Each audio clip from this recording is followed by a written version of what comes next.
Folks, Black Star Network is here. Hold no punches. I'm real revolutionary right now. Support this man, Black Media. He makes sure that our stories are told. Thank you for being the voice of Black America, Roland. Stay black. I love y'all. All momentum we have now, we have to keep this going. The video looks phenomenal. See, there's a difference between Black Star Network and Black-owned media and something like CNN. You can't be Black-owned media and be scared. It's time to be smart. Bring your eyeballs home. You dig?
Today is Friday, March 8th, 2024, coming up on Roland Martin Unfiltered, streaming live on the Black Star Network. Folks, an Illinois family seeking answers after 6 police officers were placed on leave for killing an unarmed black man in the middle of the night during a reported domestic violence call. The family of Isaac Goodlow says he was in bed asleep when the cops entered his home unannounced and shot him within seconds. We'll talk to the family attorney. Tennessee House Republicans, folks, stunningly undo the work of the family of Tyre Nichols in the Memphis City Council. And the lead Republican behind it literally lies to Tyre's parents about this. We will be joined by him and the attorney, Ben Crump. Y'all, this is an unbelievable story, and it goes to show you how shameful Republicans are in Tennessee. Republicans not too happy about Biden's State of the Union. They still are ticked off. Ooh, we're going to talk with Congresswoman Jasmine Crockett, but y'all, we also going to play for y'all the Republican response. It literally was a horror show. House Minority Leader Hakeem Jeffries goes off on Republicans, especially Marjorie Taylor Greene, for their behavior during President Biden's speech. Plus, y'all, other news of the day. Man, it is time to bring the funk on Roland Martin Unfiltered on the Black Star Network. Let's go.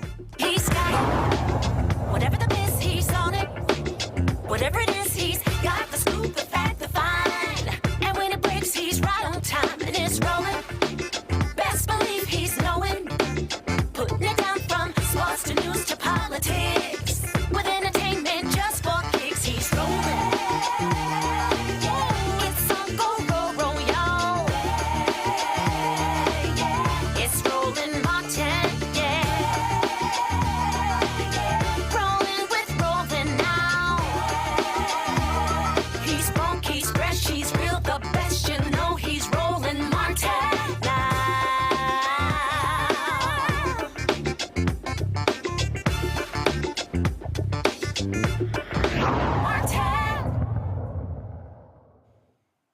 An Illinois family demanding answers to know why the names of the 6 police officers involved in the fatal shooting of 30-year-old Isaac Goodlow III have not been released. Goodlow was in bed when these officers entered the home and within seconds shot and killed him. Reports say the officers were responding to a reported domestic violence incident. Goodlow's family says the officers did not announce themselves before entering Isaac's apartment in the early morning hours of February 3rd. The video, folks, we're about to show you is extremely disturbing, and so we want to give you a few seconds to turn away or leave the room if necessary. Hold on. Hold on. Here's one of the body cam videos showing what happened from when the officers arrived at the apartment to EMS arriving themselves. I don't think you need a key.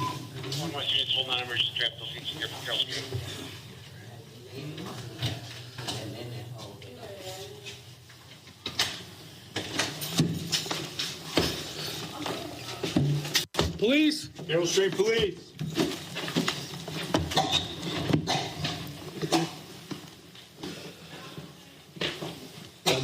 We go through this door here. Oh, fuck! Fuck! No! Stop! Hey, he's right here. No, he's right here. Hey, show me your hands. Show me your hands. Show me your hands, man. Fuck.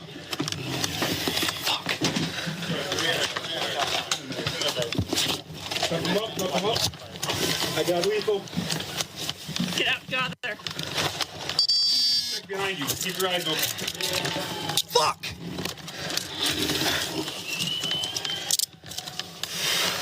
You got that? Can you see back there? All right. Hit the light. Start the medics. Roll. Roll towards you. It's in front. Get him on the back. Get him on the back. Grab his legs. Something got me. Grab his legs. Is this self-inflicted or what? No. All right. Are you hit? Are you good? Dude, someone shooting. I think that was a taser. Prom. Check his breathing. Are you hit? Check his breathing. Are you good? Okay. You hit? Are you okay? Are you physically okay? Yes, yeah. Here, let's do some aid here. Are you okay? Yeah. Gloves. Give me some gloves anyway. In the apartment. It's on you.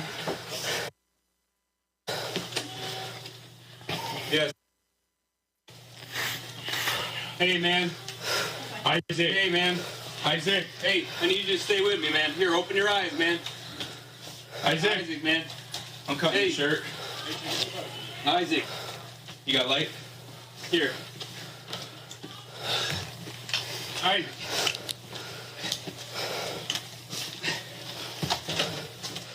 CPR started. CPR started. Isaac, man. Open your eyes. The 6 officers were placed on administrative leave. Joining us from Chicago is the Goodlow family attorney, Andrew Stroth. Andrew, glad to have you here. So this is where I'm confused. Why were they called? Well, they were called because there was a domestic incident. His girlfriend had called, his girlfriend's sister called the police because there was an incident between the two of them. She was then out of the apartment, away from harm's way. And as you saw on the disturbing video you just showed your audience, without cause or provocation, the Carroll Stream police officers broke into Isaac's room and instantaneously shot and killed him. He was unarmed, 30 years old, and they came in with a tactical ballistic shield and tactical gear like it was a military operation, and unjustifiably shot Isaac Goodlow in the heart. One shot in the heart on that fateful morning. So I need our folks to do this here. So I need you to go back, cue the video, because I'm watching this now. Play it just bring the audio down, play it. And so, all right, so Andrew, this is where I'm utterly confused. It's domestic violence. On the call, I take it y'all heard the 911 call. Yes. On the 911 call, does her sister say he's armed and dangerous? He has a gun, he has weapons, anything like that?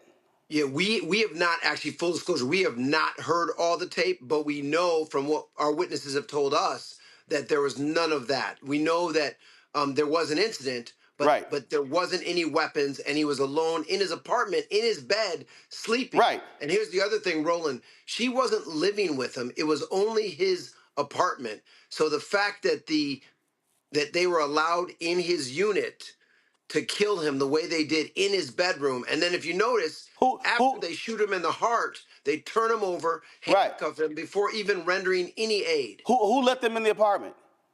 Well, the maintenance man let them in the main door to his apartment.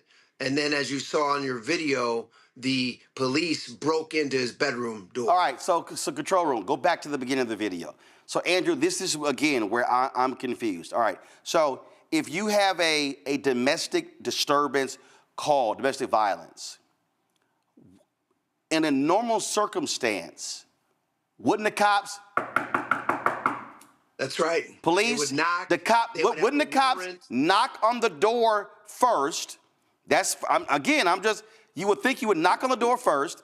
If you arrive on the scene, second, if I'm not hearing anything, if I'm not hearing any screams or whatever, okay, so now I'm now on the scene trying to ascertain what's going on. Now, folks, do me a favor, bring the audio up, then press play. Bring the audio up, then press play, all right? So I want to hear this. I don't think you need a key. Units hold non-emergency traffic location here for Carroll Street.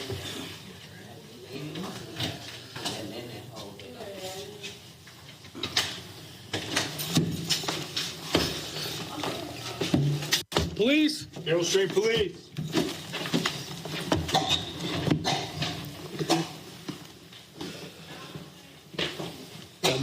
We go through this door here. Oh, fuck! Fuck! No! Stop! All right, stop it right there. Okay, so now, I'm not a police officer, but I would think if cops are entering Carroll Stream Police, if anyone is here, what I heard was Carroll Stream Police, like they were in a normal conversation. Then they're going room to room, and so clearly one of those officers goes into a room and immediately shoots. I don't see in that video where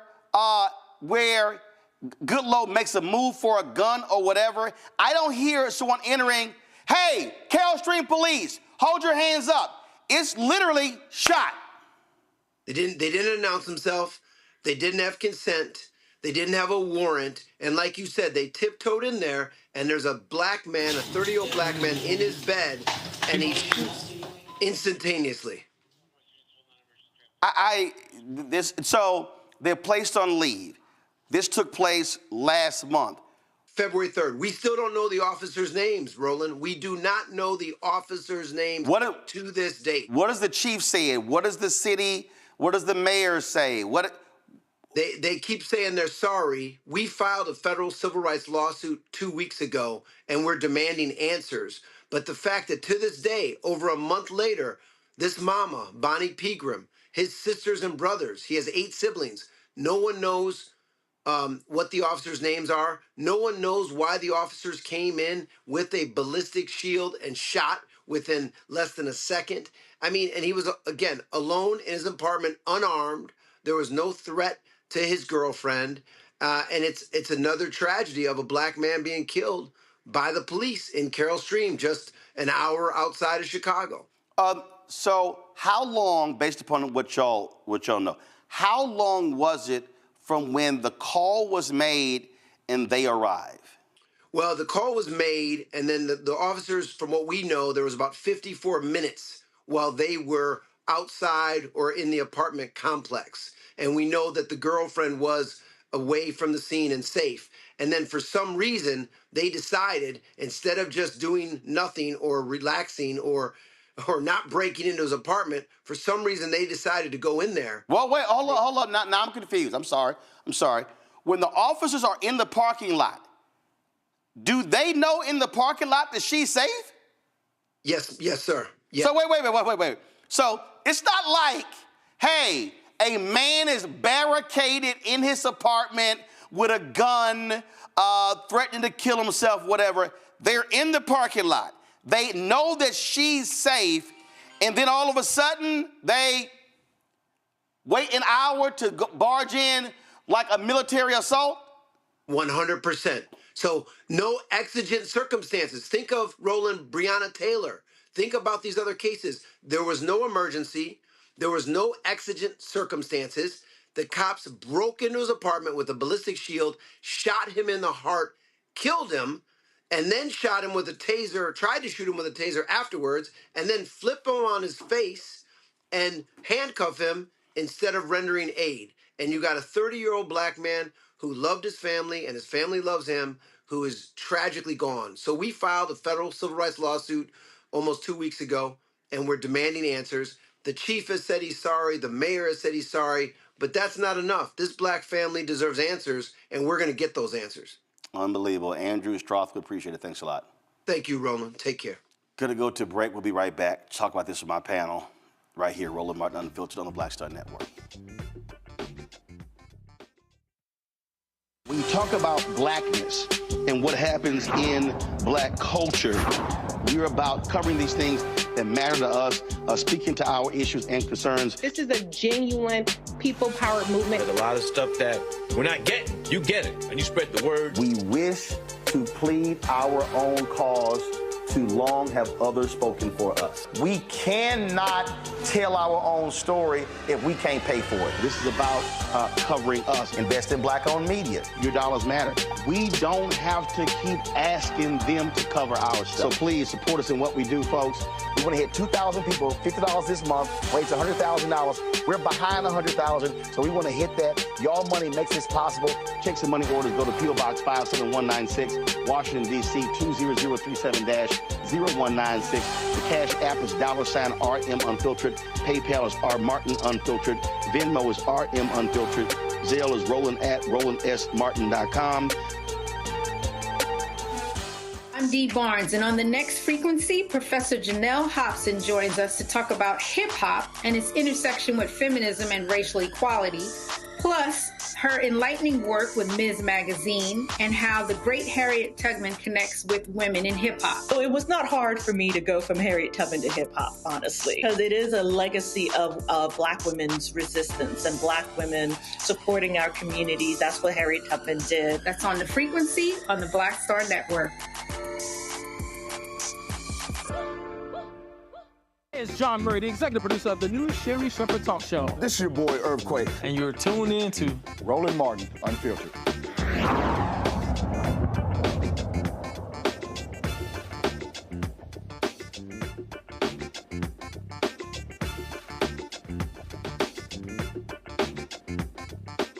All right, folks, go to my panel. Michael Imhotep, host, African History Network show out of Detroit. Matt Manning, civil rights attorney out of Corpus Christi. Kelly Bethea, communications strategist out of D.C. Matt, I hate having to do these stories, play these videos, but the bottom line is, guess what? MSNBC, CNN, Fox News, ABC, NBC, CBS, the other people, they ain't gonna do it. And these families get no attention, and so we have to do this. And you saw the video. What the hell? Yeah, there's no defense for this. And Roland, you asked the perfect question. The question I was going to ask the attorney was how much time was there between the call and when they arrived? And the reason that's so important is what I anticipated the police would argue here is that they were in what's called a hot pursuit. And in hot pursuit, that's a circumstance where a police officer can sometimes make entry or otherwise do something without a warrant if they're investigating a case. For instance, if somebody's fleeing a scene or if they have reason to believe, just like your question, that the woman with whom he was allegedly involved in this incident was still on scene and potentially in danger. But 54 minutes later is crazy to me. I mean, I don't see how they can substantiate that they had any right to enter his unit at that point, especially because a great number of cases are what we call non-arrest cases, where people get arrested or rather charged and they're not arrested at the time. So if the police didn't have reason to believe she was in that unit and in danger, or anybody else was, I don't see why they take the risk of ever entering this unit now. If there's some piece of evidence I don't know of, like a warrant or something else, well, number one, I assume Attorney Stroud would have told us that. Yep. And number two, that's the first thing the police would be waving everywhere, saying, hey, we had a warrant, or there was some reason we could enter. But outside of that, I mean, I don't understand why they would take this risk. And beyond that, in what I read, the allegation is that he allegedly threw something at him, but I don't see that on the video, number one.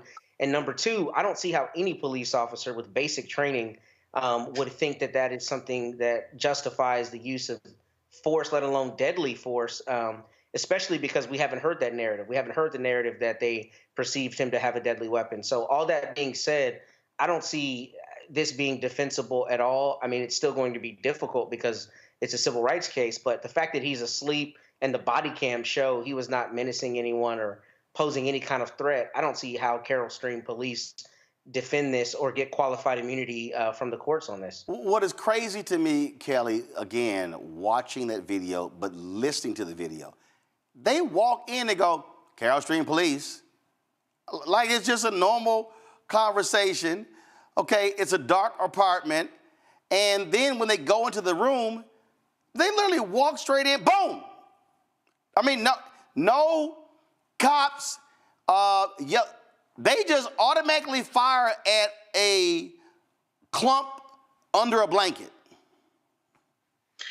Yeah, so when I looked at the video, which again, like you said, is incredibly disturbing. I too hate watching these videos, but they are necessary. I was paying attention more so to what I didn't hear. I didn't hear a pause between the time they knocked on the door, if they knocked on the door, and the time they busted down the door to get into the apartment.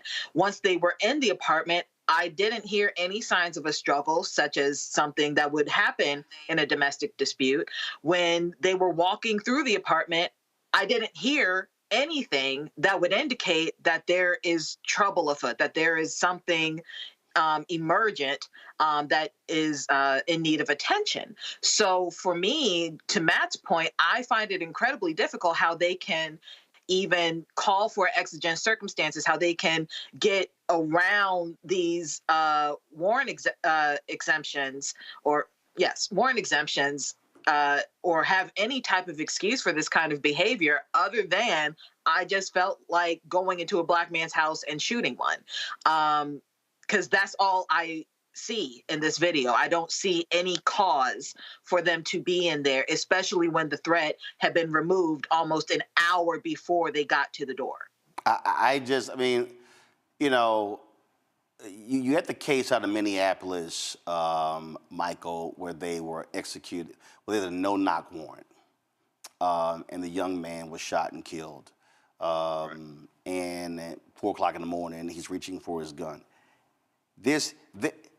There is no way, there is absolutely no way that these officers should not be convicted for what we saw. Yeah, I think so. But as the article from CBSNews.com states, the family of Isaac Goodlow, unfortunately, has not seen the full video. So I don't know what else is on the full video, but in what we just saw here, what you just showed here on Roland Martin Unfiltered, I'm still trying to figure out, and part of our view was covered by the ballistic shield. I'm still trying to figure out what was the threat that caused the officer to fire the shot into Isaac Goodlow, who was sleeping. I'm still trying to figure out what was the threat.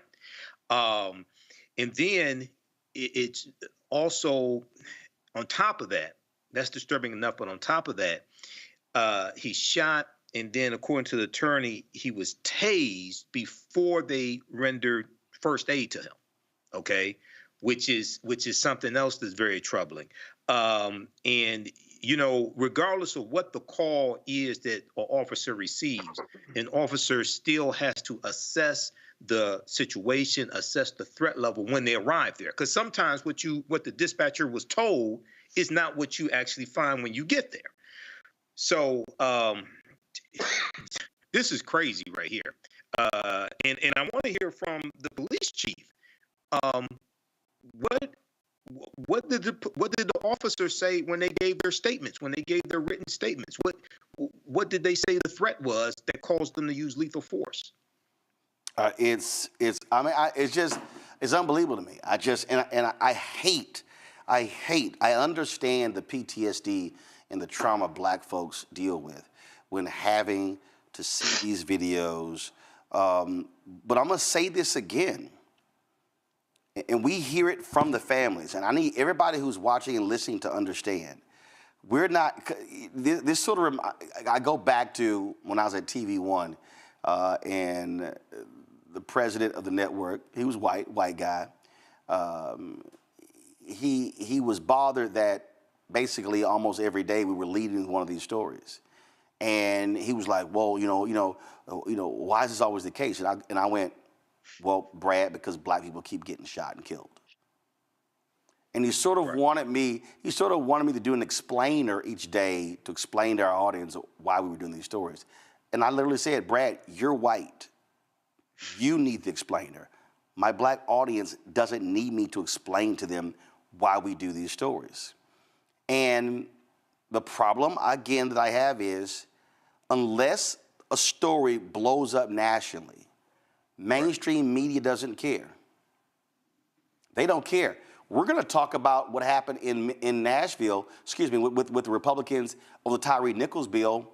You aren't seeing national media talk about what happened there, because for them, Tyre Nichols' story is no longer a major story.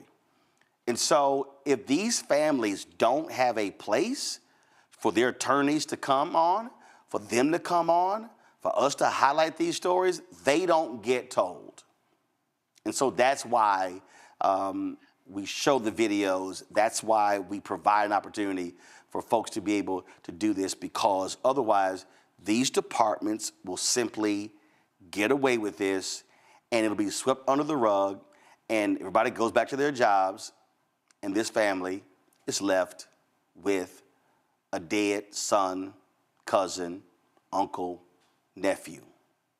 That's just the reality. All right, folks, going to a break. We come back. Last night, State of the Union, President Joe Biden brought the heat to Republicans. They're a little salty today, plus they mad because the job numbers came out and the economy is doing well. And then they really mad because one of the Stepford wives in their party gave one of the most horrible responses in American history. We didn't show that BS last night. Ooh, but I'm going to show some of it today. Y'all need to get ready to laugh. But coming up next, Congresswoman Jasmine Crockett joins us right here on Roland Martin Unfiltered on the Black Star Network. Don't forget to support us in what we do. Join our Bring the Funk fan club. Your dollars are critically important for us to do the work that we do. I can't overstate that.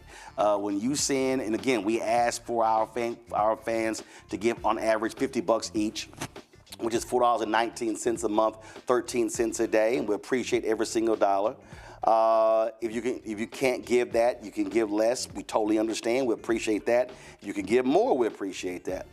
But I'm telling y'all, the work that we do, nobody else in black-owned media is doing. Nobody.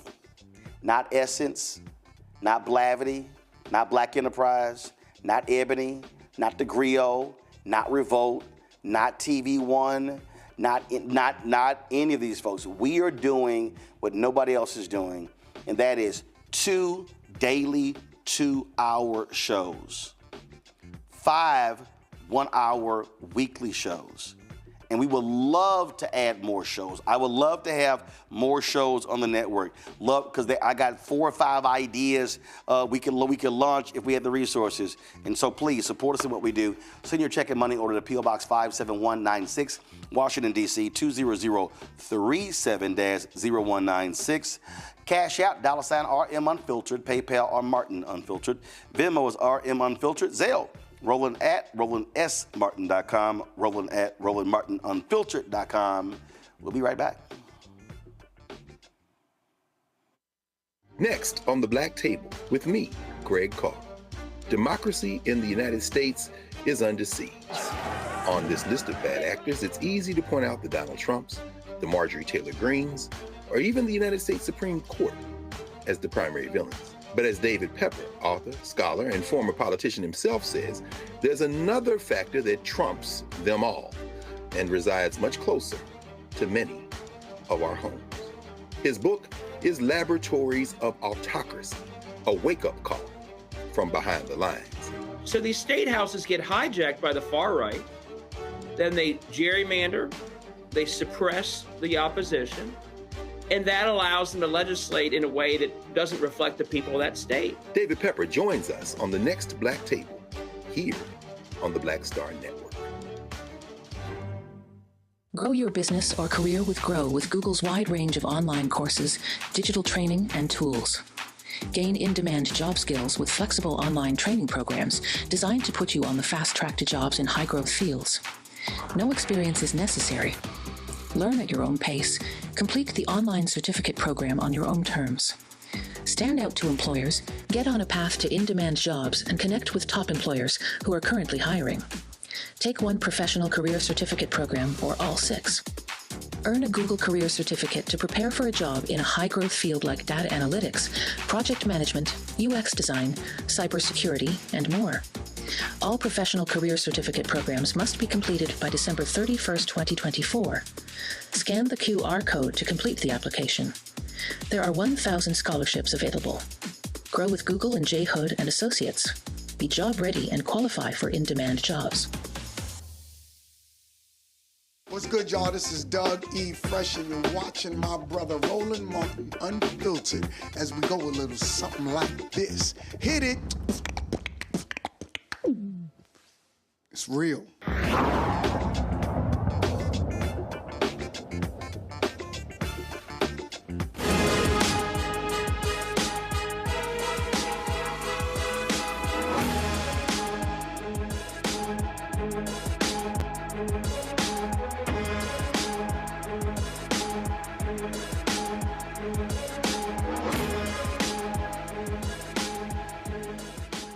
Well, folks, last night, President Biden gave his State of the Union address. According to CNN, the approval percentage for his agenda jumped 17 points. Today, Republicans are just beside themselves. I have looked at some of the tweets, and man, they are mad and upset and just ticked off about getting called out, him calling out the Supreme Court.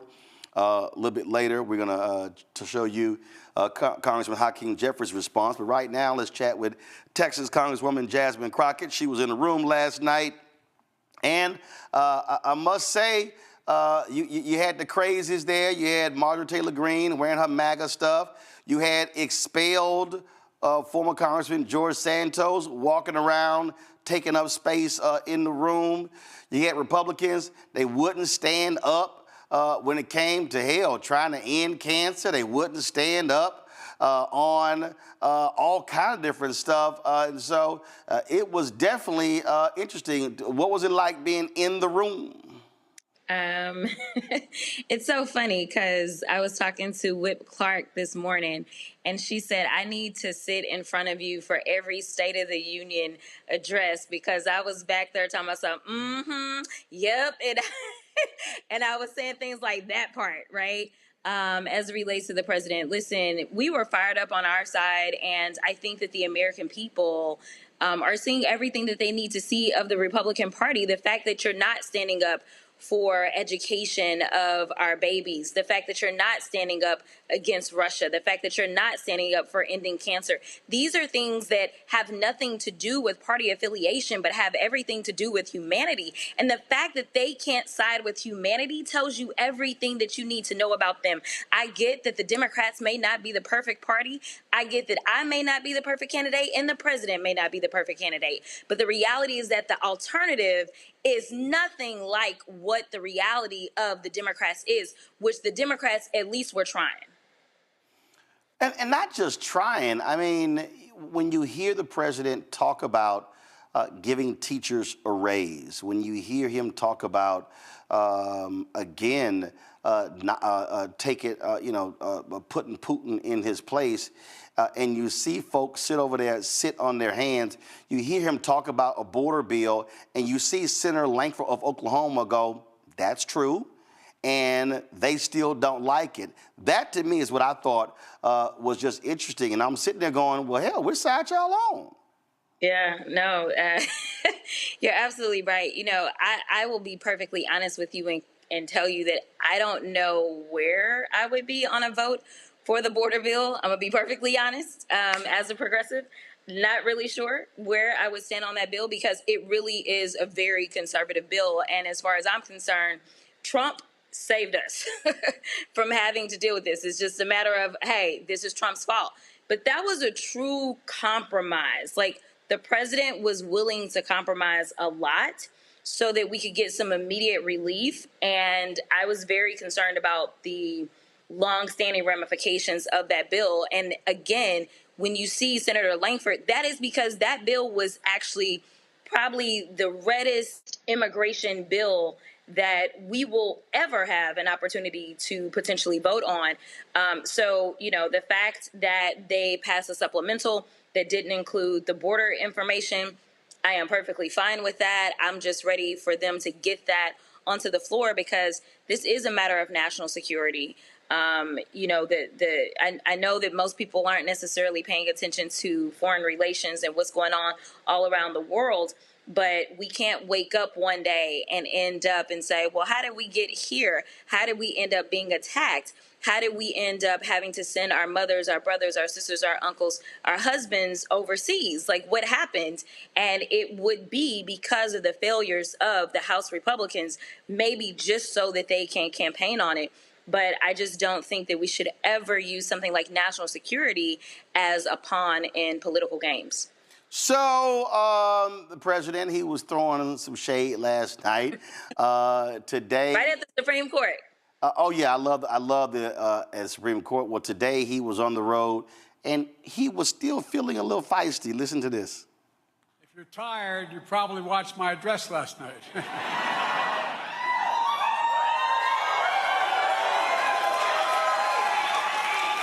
I got my usual warm reception from Congressman Marjorie Taylor Greene. In my address, I spoke about how far we've come since we took office. I talked about how much is at stake. Folks, our freedoms really are on the ballot this November. Donald Trump and the MAGA Republicans are trying to take away our freedoms. That's not an exaggeration. Well, guess what? We will not let him. We will not let him. Of course, you made the comment about Marjorie Taylor Greene and your leader, Congressman Hakeem Jeffries, the Democratic Minority Leader. He was a little fired up in his news conference today about Taylor Greene and other Republicans. We are going to continue to find bipartisan common ground, exercising common sense whenever and wherever possible with our Republican colleagues on any issue. And we've done that repeatedly from the very beginning of this Congress with respect to avoiding a catastrophic default on our nation's debt, funding the government, repeatedly keeping it open and avoiding a shutdown, passing the National Defense Authorization Act, securing $16 billion in assistance for communities that have been devastated by extreme weather events, passing tax legislation that includes the low-income housing tax credit and an enhanced child tax credit, and most recently, providing the majority of votes necessary to get the first 6 appropriations bills over the finish line. We are going to continue to govern in a common sense way, and we're just asking our Republican colleagues to stop the political stunts. That was an embarrassment last night. A complete embarrassment. Marjorie Taylor Greene, who's basically running the House Republican Conference, shows up in campaign paraphernalia.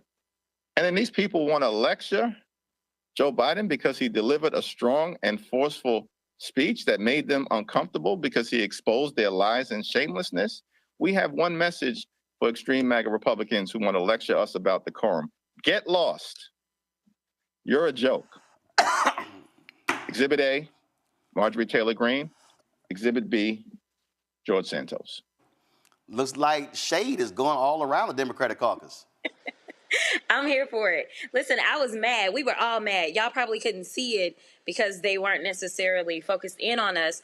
But we were looking at the sergeant at arms and we're like, yo, like, kick her out. Like, get rid of her.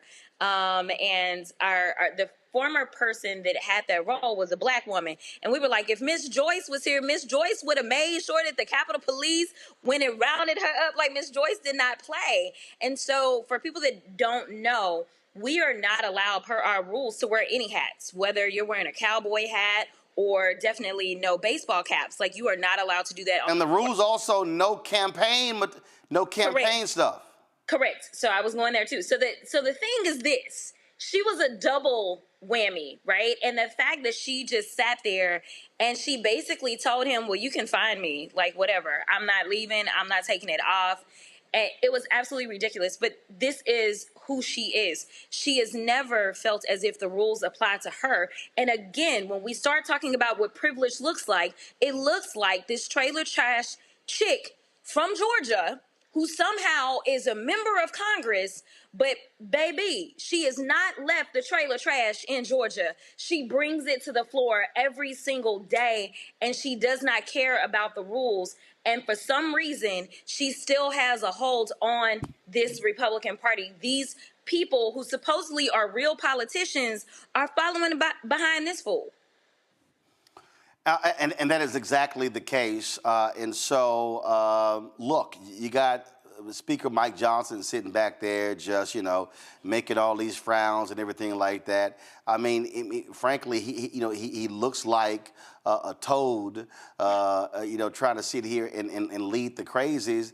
And if we actually look at the results, they don't get anything done. They don't pass bills, and they depend upon Democrats to get stuff done. Yeah, it's absolutely right. I mean, if the Republicans really wanted to be successful, the most successful thing that they could have done is put in a speaker that understands what it means to govern and basically saying, listen, we will go to our conference first. But ultimately, if our conference is giving us problems because of an extreme 1, 2, 3, 4, or 10 or 12, we'll just go to the Democrats. It is easier to deal with a Hakeem Jeffries. It is easier to deal with the Democrats. And you may not get all the Democrats, but you don't need all of them. You only need about 10 or 12. And honestly, on any given day, if you are trying to do something that is going to help the American people, you will find a lot more help by going and grabbing 10 or 12 Democrats than you ever will find trying to go and get MAGA to be on board. In fact, you'll do all of these flips and turns and everything for MAGA, and what will they do? They will kick you out on your butt. Go ask Kevin McCarthy if I'm lying. So I love how the crazy right responds, and poor Sean Hannity was just beside himself. Listen to this. I felt the president that was screaming, yelling, kind of ranting, a speech that was completely partisan. Maybe for reasons that Joe, I guess maybe just known to himself, but I thought it was beyond bizarre at times and frankly a little frightening because it's so different than the everyday Joe that we see and hear from. What was your reaction to such a dramatic difference? I'm trying to confuse now. So first we're sleepy, then we're incompetent, and then we have no cognitive understanding. Now it's, he was high. They are willing to say anything that will disparage the president of the United States. It would be easier to just go ahead and accept some truths than to continue to contort yourself in ways that your body is not supposed to be contorted for the purpose of trying to spin in a way that will benefit this four-time indicted, 91 count having, found liable of sexual assault, defaming person that is running your party. Like, it's easier, and honestly, you get some type of credibility if you just say, listen, it's like Fox News has had to admit over and over and over that the job numbers are astronomically good. Like, it just is what it is, right? Like, you can argue and say, you know what, Joe Biden has done what Democrats do, period. But we're conservatives, and that's not what we believe in. That's cool. Like, that's what you say, and you start to sell your brand, you start to sell your platform. But the problem is that the Republican Party has moved so far into a direction that no one understands that MAGA doesn't have a platform. The only platform that we get out of MAGA is ignorance and hate, and that's not a platform. So, honestly, the Republicans should take an attitude of, we need to take our party back. If we take our party back, there are people that agree with us on our principles, even if Democrats don't. That's not the point. We've never agreed with y'all, right? But right now, you have no identity as it relates to policy for sure. And so instead, you just make up lies about the president, because last time I checked, he was supposedly a senile old man. Now y'all mad and talking about how partisan he was and all these crazy things. I mean, and they also, obviously, with the impeachment inquiry, they think that he's some sort of criminal mastermind. Like, pick a lane and ride it. All right, Congresswoman Jasmine Crockett, always glad to see you. It was indeed hilarious to watch last night, and they still are having meltdowns. Absolutely. Have a good one. Thanks a bunch. All right, folks, when we come back, did y'all see that crazed, deranged woman in the kitchen last night? Oh, she was cooking. She was cooking up a big pot of crazy. Y'all ought to see Matt over there laughing, y'all. Y'all ought to see Matt. She has a big-ass pot of crazy she cooked last night. I like it. I like where you went with that. And we gonna show y'all some of that crazy when we get back. It is hilarious. Back in a moment. Roland Martin Unfiltered on the Black Star Network.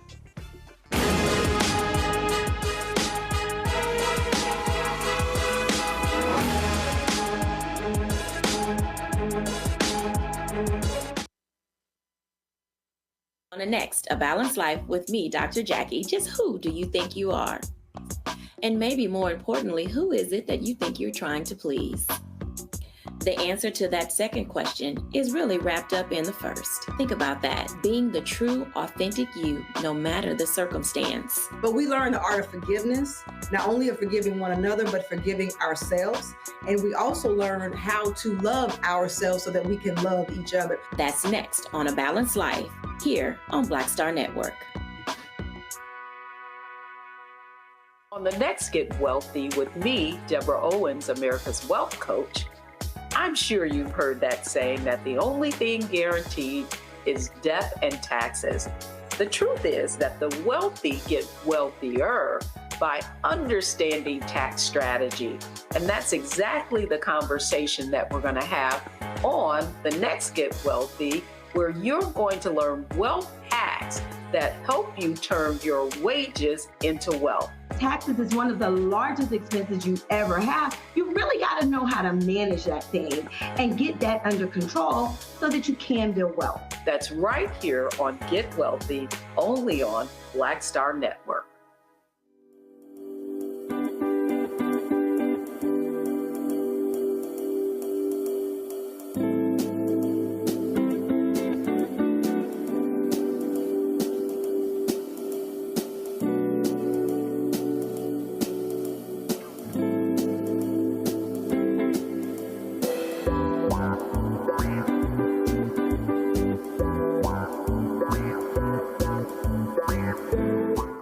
Essence Atkins. Mr. Love King of R&B, Raheem Devon. It's me, Sherry Shepherd, and you know what you watch. You're watching Roland Martin, Unfiltered.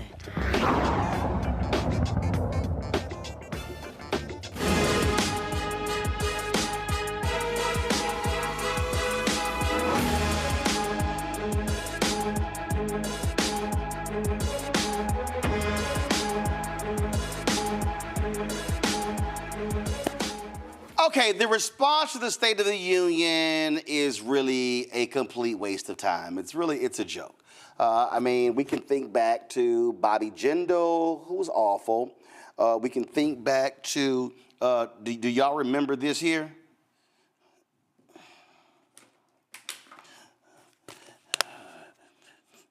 That was Marco Rubio. Even when Stacey Abrams did it from the Union place in Atlanta, I was like, eh. But I think right now we have a topper. We have undeniably the worst State of the Union response in American history. And that comes to us courtesy of Alabama Senator Katie Britt, who decided last night to do it from the kitchen, considering that's the place where, you know, Republicans want women to stay. I guess it was apropos. But she cooked up a pot of crazy. Now, the folks at Alabama.com, of course, that's the newspaper in the state, they posted this video, and they cover her all the time. And this video had me just rolling because it shows you how she talked last night and how she really talks. Watch. I am looking forward to delivering the Republican response to the State of the Union, so tune in. President Biden's border policies are a disgrace. This crisis is despicable. And the truth is, it is almost entirely preventable. And thank you to all the gentlemen behind me who continue to work diligently to actually secure our border. That's what the American people deserve. But unfortunately, Joe Biden refuses to give that to them. Mr. President, enough is enough. Innocent Americans are dying, and you only have yourself to blame. Everything that we put forth that would actually secure and close the border, the Democrats don't want. This is yet another prong of the failed Bidenomics. This is the definition of America last. The American people are scraping by, while President Biden proudly proclaims that Bidenomics is working. Goodness, y'all. Bless his heart. I am looking forward to delivering the Republican response to the State of the Union. I have no idea what the hell we just witnessed. I know what we just witnessed. That was a sitting United States senator who was speaking from her kitchen, and she was scaring the shit out of us.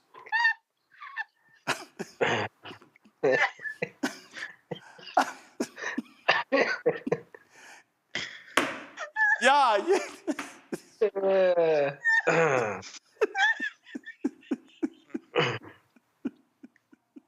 She did a fantastic job too, Ron. So, Michael, what is your response to what she said? Roland, who knew that Alabama had two of the dumbest U.S. senators in the Senate? You got Tommy Tuberville and you've got Katie Britt, old dummy and young dummy. But what you saw was a MAGA hostage video. That's what it looked like, a MAGA hostage video. So I was sitting here last night. I was watching your State of the Union coverage, and I had MSNBC on here in the office. And I was watching you all discuss it without me. And then I looked up and I'm watching. I said, how did my TV change channels to a horror video? Because I'm listening to her. She sounds like she's on the verge of tears. Then she starts talking about a woman who was, horrifically gang raped by men, things like this. And then she's talking about the need for Biden to address the border. But you Republicans just killed a border bill that you've been trying to get for 30 years, and you left Senator Langford of Oklahoma out to dry because Donald Trump told you to kill the bill. But then you support a man who was found liable of rape, committing rape against E. Jean Carroll, but now you're calling out rapists. Okay, so I'm listening to this whole convoluted nonsense, and they fell into President Biden's trap that he laid for them, because he talked about how crazy they were, and Republicans showed their entire ass last night and proved to America this is what you're going to get if they get more power and if Trump gets a second term in office. So this was the response of Trump white nationalist advisor Stephen Miller. He tweeted the following: the SOTU response from Senator Katie Britt is a grand slam. Total evisceration of Joe Biden, deep emotional connection with the American people, and a rhetorical sledgehammer to Biden's sinister border invasion. What say you, Kelly? You are mean to me because this is just not fair. I just started breathing again, man. Anyway, when I saw this, the response, I immediately thought of Handmaid's Tale, like Under His Eye. Like, I really thought the cadence of her voice definitely reminded me of the first wife of one of the generals or whatever. I can't remember her name. But it was very much giving Stepford wife. It was giving robotic, and frankly, it sounded like she had to convince herself that what she was saying was true, or like she was saying it against her will. Like, I would not be surprised if somebody was behind the camera with like her dog threatening to kill it, because that's what she sounded like. As far as what she was saying, I pretty much ignored. I was half asleep for most of it, to be completely honest with you. It's been a long week. I am not going to stay up to listen to lies in response to somebody telling the truth. That's just the fact of the matter of it all. But yeah, you're mean to me. I don't understand. Like, I just started breathing again. You know what? I found it. I found it, Matt. I think I know what happened. Because she was in a kitchen giving the response, I think she was inspired by this. Sisters, Miss Broiler, Miss Fryer, Miss Roaster, Miss Capronette, Miss Stewer, and old Madam Hen. But we're spotlighting Miss Roaster of the Year, measuring in at 14, 15, 14. We're roasting. I think she was inspired by Julia Childs, Matt. I got to say, Roland, you are doing your absolute best work today, my brother. Number one. Number two, shout out to the brother in the chat, Beamer Driver, who said she was cooking up unseasoned chicken and lies. That took me out of here. So thank you for that comment. But all jokes aside, I'll tell you two things. The first thing that I thought when I was watching it is not only was it absurd, but honestly, I thought this is exactly what white women used to do to brothers back in the day, right?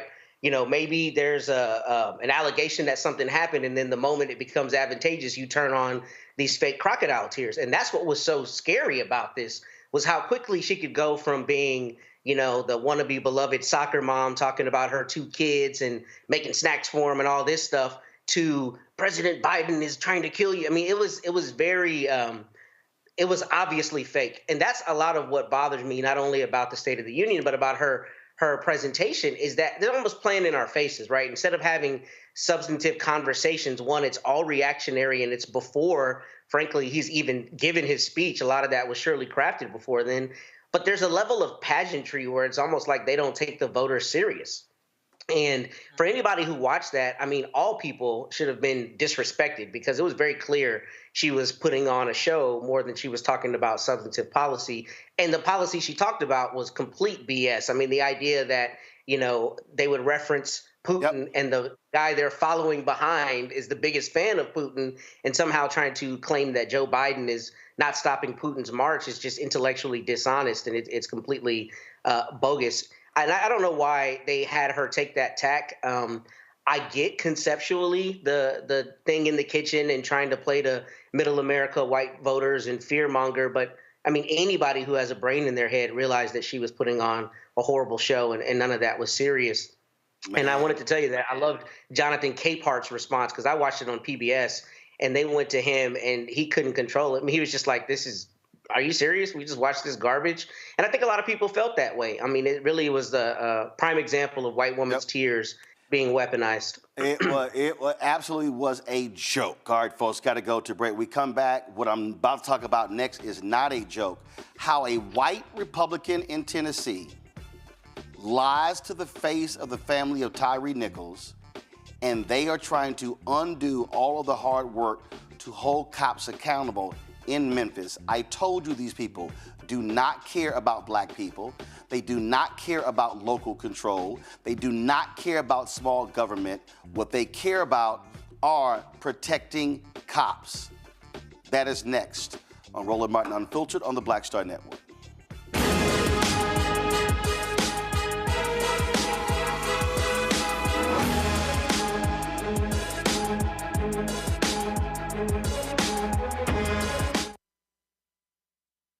When you talk about blackness and what happens in black culture, we're about covering these things that matter to us, speaking to our issues and concerns. This is a genuine people-powered movement. There's a lot of stuff that we're not getting. You get it, and you spread the word. We wish to plead our own cause.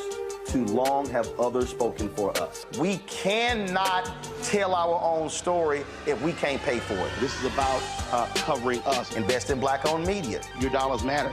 We don't have to keep asking them to cover our stuff. So please support us in what we do, folks. We want to hit 2,000 people, $50 this month, raise $100,000. We're behind 100,000, so we want to hit that. Y'all money makes this possible. Checks and money orders go to P.O. Box 57196, Washington, D.C. 20037-0196. The Cash App is $RM Unfiltered. PayPal is R Martin Unfiltered. Venmo is RM Unfiltered. Zelle is Roland at RolandSMartin.com.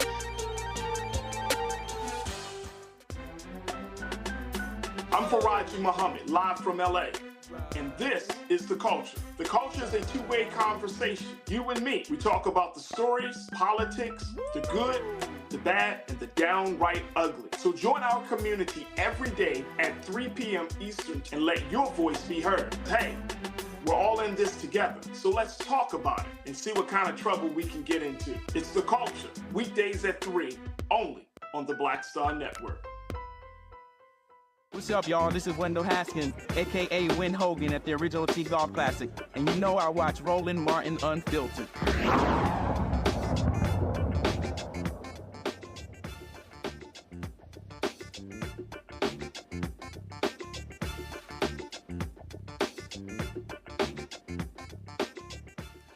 For a long time, I have said the most despicable Republicans on the state level in America were those in North Carolina. Not any longer. They are absolutely replaced by Republicans in Tennessee. We have seen how spineless these cowards are. We have seen how they expelled the two Justins, Representative Justin Jones from Nashville, Representative Justin Pearson out of Tennessee. We've seen how they have shut down debate, how they have tried to stifle dissent. But now, these shameless, despicable thugs are using the power of them controlling the state government to stop local governments from holding police accountable. State Rep. John Gillespie pushed forward a bill that would do this. The family of Tyre Nichols black man beaten to death by Memphis cops. They successfully got the council to pass a bill to hold police accountable. Well, Gillespie wants to overturn that. So, as we discussed the other day, the Nichols family goes to the state capitol. Because they're present, he goes, oh, not gonna bring the bill up till next week. They leave. The next day, he moves it forward. This is a conversation Gillespie had with the family, y'all. With the family. It was a conversation he had with them. You guys showed it earlier, put it up. So he was talking to them. Go ahead and press play. There's something else we need to do here than pass your bill. We need to come to the table together and figure out a solution and not over. And so I really would love for you to just sit down and talk to us before you push this bill through. Because I really feel like even we might can come to some agreement. You know what I'm saying? And I'd love because to have I'm that not saying that everything is right and everything is wrong, okay? Because I work tirelessly, my husband, this lady, all these people have worked tirelessly to push this bill. To push this ordinance for my son, for our son. And what I would ask you to do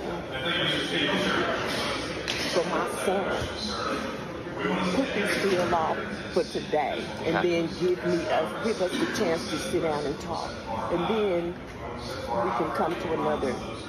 When do y'all go back, or when will you be in Memphis again? In person. If we have to come back this week, we can. Well, I hate to. We don't have no problem. We're open. If we have to come back this week, we just name a day, and we can sit down and talk. And I'll give you my number. And we can come back and we can have a discussion. He straight lied to the face of Tyre's mother, Rovon Wells, her husband, Rodney Wells. They join us right now, along with their attorney, Ben Crump. Rovon, you were quite emotional in that video. What is your response to this man just lying in y'all's face? Roland, thank you for having us. Thank you. It was a kick in the face. I mean, he literally said that he would sit down and speak with us, and then he turned around and passed the bill anyway. So to me, it was a kick in the face. He lied, and he just showed he had no character. Rodney, I say no character, no morals, no values, no ethics, no principles. Word is supposed to be bond. That's biblical. And what he did and what these Republicans did, they said, the hell with y'all, the hell with your son, the hell with the work with the Memphis City Council. They said, we know what's best to deal with police officers. Forget the people who actually are in charge of that police department. That's exactly what he did. Yes, sir. So, as you stated, he lied to our face, and then he called me and lied to me, to my face, on the phone, saying that he was going to push it off until next Thursday. So we was all set to go back Wednesday to be in session on Thursday. And so we said, okay. He called me, said that he was going on vacation. And when he came off of vacation, he was going to sit down and talk with me and my wife. And then we was going to go over the arrangements that he was trying to propose. And then turned around Thursday morning, we started getting all of these calls and emails, and he's about to put it to the floor now. He's about to put it to the floor now. And before we know it, it had passed. Yes. Ben, Gillespie is trying to call this a miscommunication. We got it on video. Yeah. He's literally saying, oh, I would love to have that conversation. He's lying. Yeah, And Roland, that's remarkable journalism that you can show our people on video the deceit and the insincerity when he's talking to parents whose child literally was beaten to death. And what they're attempting to do, Roland Martin, is usurp the authority of local control of majority black city, Memphis, Tennessee, because they don't agree with how the black leadership has tried to put in place laws that will prevent the next Tyre Nichols. It literally is a flagrant disregard for the Constitution of the United States. It's an assault on the Fourth Amendment constitutional guarantees against unlawful searches and seizures. And that's exactly what happened to Tyre Nichols. Unlawful search of his car and seizure of his body that led to his death. And the law was to say we're not going to have pretextual stops anymore for Memphis Police Department. They can't racially profile black people. But the ruling power in the state of Tennessee, these MAGA Republicans said, no, we're going to outlaw the Memphis City Council's policies and procedures. Ravon and Rodney, the thing about this, why this bill is important. This bill is important because, and I do way too many of these stories. In so many instances where black men are being killed, it's over silly minor traffic stops. Other cities, other police chiefs, and other councils have said, stop stopping people for silly stuff like a tail light or something hanging from their mirror.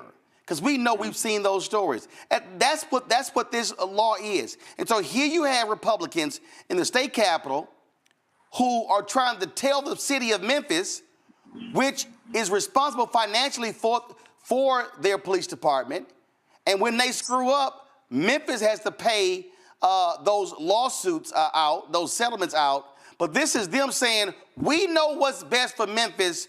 We're going to be in control. We're going to tell y'all what to do. They are looking to protect cops. They're not trying to protect taxpayers. And that is so true, because even though this ordinance is named after Tyre, this ordinance is to protect all the black and brown citizens of Memphis, because we all know that when they stop most of us, it's not going to be good. It's like they're harassing our young men in the first place. And as we all know, to this day, they still haven't told us why they stopped our son. They've come up with all these different excuses.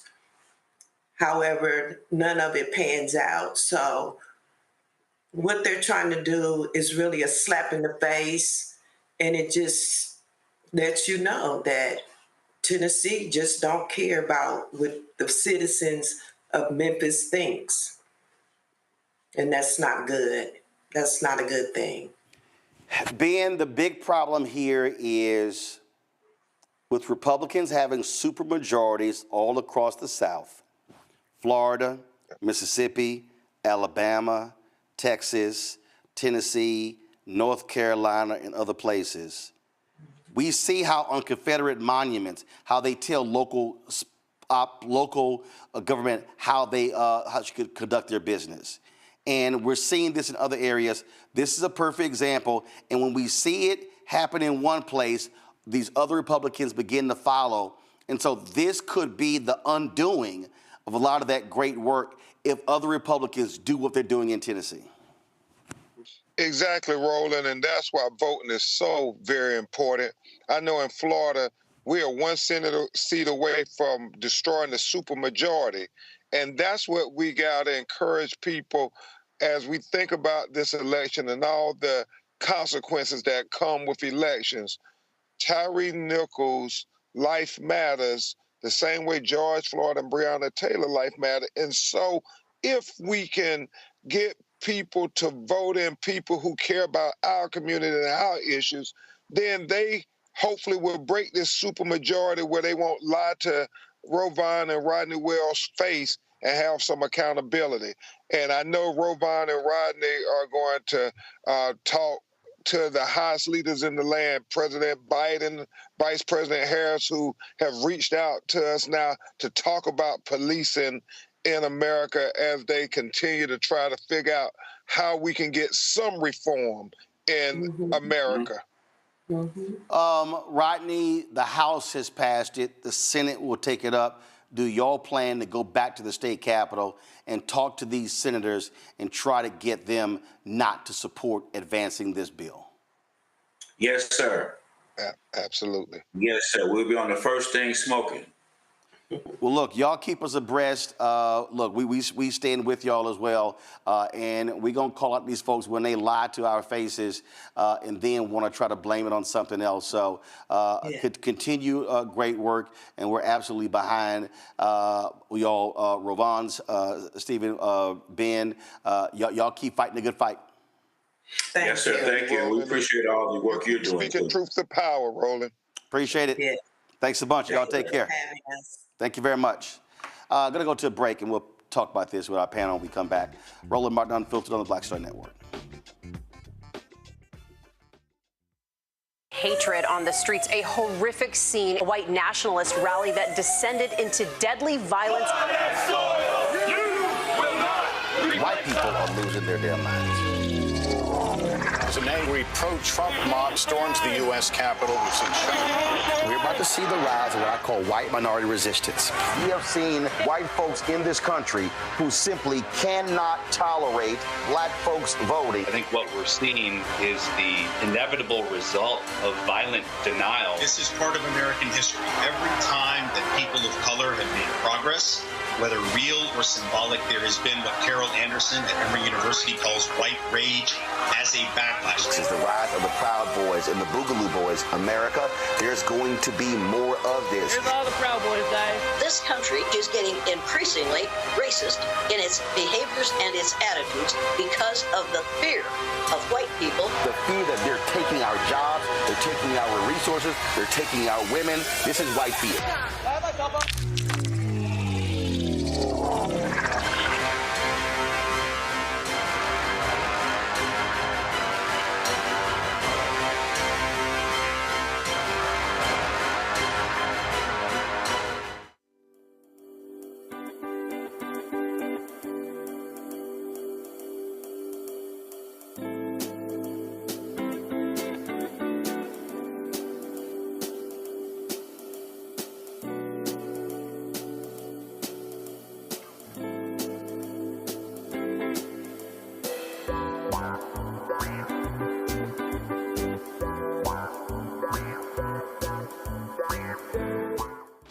I'm Jamia Pugh. I am from Coatesville, Pennsylvania, just an hour right outside of Philadelphia. My name is Jasmine Pugh. I'm also from Coatesville, Pennsylvania. You are watching Roland Martin Unfiltered. Stay right here.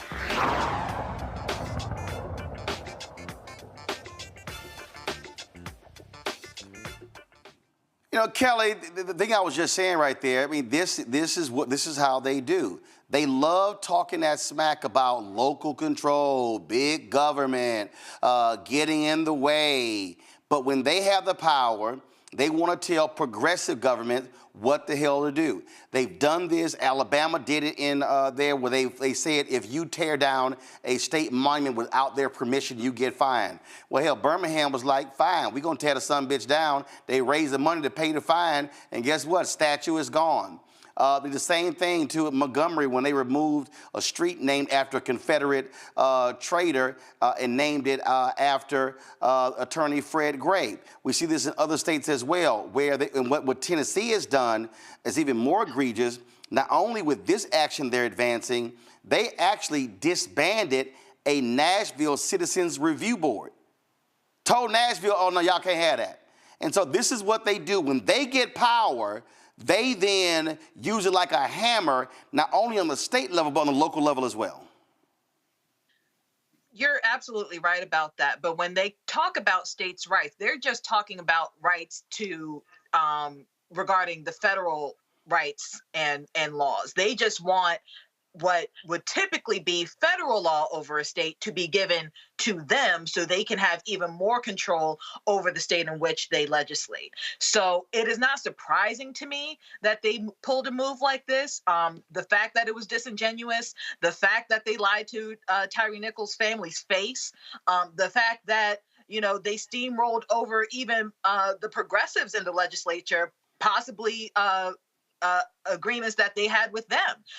They will stop at nothing to get what they want. They will lie to get what they want. They will do whatever it takes to get what they want. And it doesn't matter if ethics are questionable, if morals are compromised. It does not matter so long as power are in their hands. They will do whatever it takes to keep it.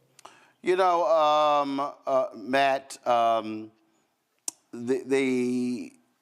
the family said something there that I thought was really important in terms of, again, just understanding, you know, how they're operating and when they have the power.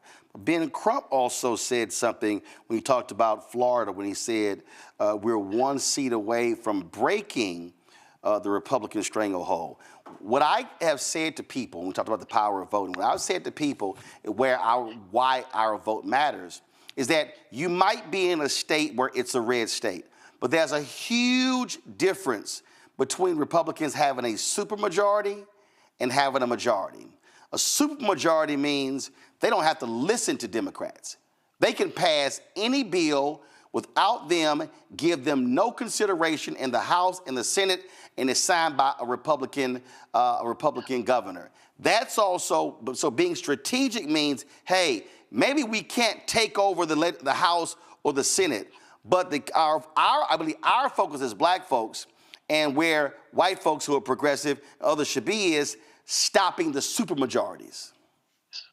Yeah, I think that's exactly right. And, you know, kind of being connected with that is the idea of what we've seen with the federal districts in Louisiana. That's why it's so important that the Voting Rights Act still has teeth and that we live in communities where we actually get a say for who we want to elect to break those exact supermajorities. So I think he's right to point that out, as are you. And I think, you know, what's particularly problematic about this, as you've talked about it, you know, it's just so intellectually dishonest that they so often trumpet states' rights. I mean, look at what's happening in Texas right now. Greg Abbott is literally trying to control immigration, which has long been a federal issue, right? Because he's trying to claim the state of Texas has the right to control immigration. So they're okay with that until it comes to black people or it comes to people who they believe should not be able to wield that power. And that's why that's so important to break those supermajorities, because if they don't have to work with Democrats at all, then you can have no hope that bills like this, which on the local level, the city of Memphis should be able to control, you know, being passed by the legislature to try to overturn that. And here's the thing that's really important about that. The reason local control is so important is because local, you know, governments are the ones that have generally the greatest immediate effect on your life. So this bill would stop pretext stops in Memphis. And what I read showed that most of those pretext stops, as in most places, don't culminate in felony arrests or convictions. So what you have is you have police officers who are using ticky-tack reasons to pull people over to investigate other things. And the city of Memphis didn't think that was appropriate. If Tennessee and those Republican legislatures are following their own ideology, the city of Memphis has the autonomy to determine what should happen. But of course, you don't get that luxury if you are black. And that's just the reality of what we see legislatures doing around the country. Michael. Yeah, Roland, it appears that Gillespie lied to the family of Tyre Nichols. And also, it wasn't Democrats in the state legislature apparently are criticizing Gillespie as well for bringing the bill to a full vote after the Nichols family said that he assured them that it would be delayed a week. So, and for him to call it a miscommunication, it appears like he doesn't realize he was being recorded. You know, that conversation that you just showed, it appears like he doesn't know he was being recorded, and then to call that a miscommunication. But it shows you can't trust these people. And one of the things that it appears is going on here, you may have a lot of Republicans in the state legislature there in Tennessee who will say what happened to Tyre Nichols is wrong, just like you have Republicans in the House who said what happened to George Floyd was wrong. But every Republican in the House of Representatives voted against the George Floyd Justice and Policing Act. See, when it came time to do something about what happened to these people, to these brothers, now Republicans are all on the same side and they don't want to change it because they see police officers as protecting them from us. And that's what this really boils down to. Okay, they see police officers protecting white people from African Americans. So this is why we have to take these people out of power. Yeah, and again, for all the people out here, it's fine. It's easy to be pissed off right now. Mm-hmm. But are you pissed off when it's time to vote? Are you pissed off when it's time to register? Are you pissed off at the ballot box? That is the greatest way to impact a politician, is to vote them out, to campaign against them, to canvass, to go door to door to make sure they do not get reelected. That's where we have to be in this constant battle. Speaking of battle, we come back. A Texas federal judge has ruled that the Minority Business Development Agency, they now must service white people. Did I not tell y'all? We tried to tell you. They were coming after everything. Everything means everything. We'll discuss next on Roland Martin Unfiltered on the Black Star Network. Join our Bring the Fuck fan club. See your check and money order, P.O. Box 57196, Washington, D.C., 20037-0196. Cash App, $RM Unfiltered. PayPal, R Martin Unfiltered. Venmo is RM Unfiltered. Zelle, Roland at RolandSMartin.com. Roland at RolandMartinUnfiltered.com. We'll be right back. For the last 15 or maybe 16 years, 18 years, I'll say, since when I moved to LA, I hadn't had a break. I hadn't had a vacation, probably a week vacation here and there. Right. This year, after I got finished doing Queen Shit and we wrapped it up, because I knew I had 2 TV shows coming on at the same time, I said, I'm going to take a little break. So I've been on break for the first time, and I can afford it now. Praise God. You know what I'm saying? Right. So I can afford it. I'm like, I can sit back and ain't got nothing to worry about, man. But this was the first time in almost in 2 decades that I've actually had time to sit back and smell the roses.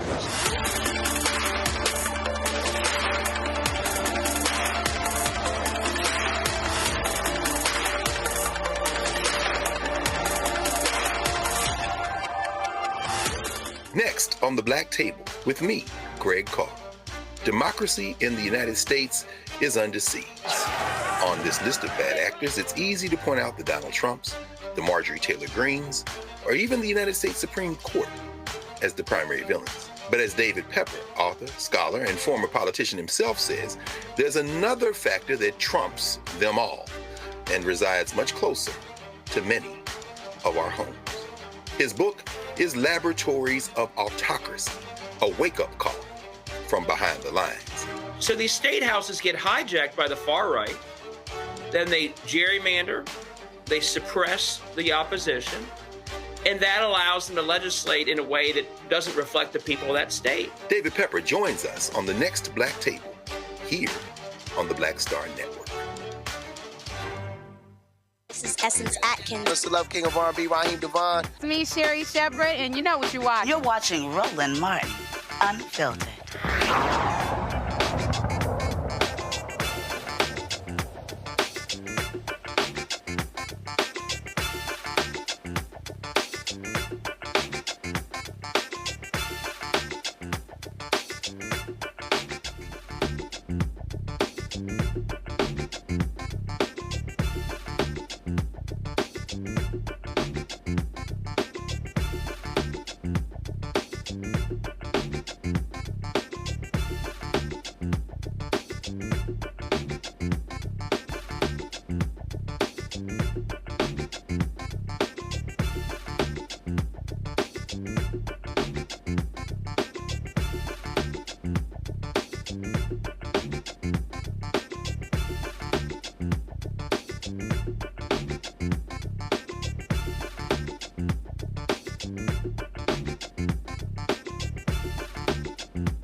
All right, folks, I dropped this book September 2022, White Fear, How the Browning of America is Making White Folks Lose Their Minds. What did I say in this book?